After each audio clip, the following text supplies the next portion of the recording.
Alam niyo ba mga boss, gusto ko sana mag-thank you Lord eh. Gusto ko sana magpasalamat kasi ligtas kami.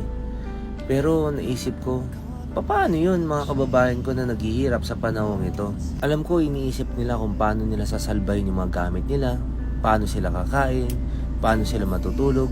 Sa bandang iyon, sabi ko sa sarili ko, kailangan kong tumulong. Hindi man malaki ang aking maibibigay, pero sana mapawi ko ang inyong kalungkutan at mapalitan ng kasiyahan. At ngayon mga boss, nabigyan ako ng pagkakataon ng Panginoon upang makatulong sa ating mga kababayan. Ang sarap talaga sa pakiramdam. Gusto ko pong ibahagi sa inyo kung gaano po ako kasaya. Sa malit na paraan, nakatulong tayo. At ngayon gusto ko nang sabihin, thank you Lord, dahil ginawa mo akong instrumento upang makatulong sa ating mga kababayan. At gusto ko lang pasalamatan ng Team GK na sila Maka High Blood, Kuya Bol, Madam Cheng, Angeline Handa, Rem, Sammy, and also special thanks kay Ma'am Marge, kay Boss Eugene, kay Princess Tan, at sa lahat po ng staff ng Shift International Family.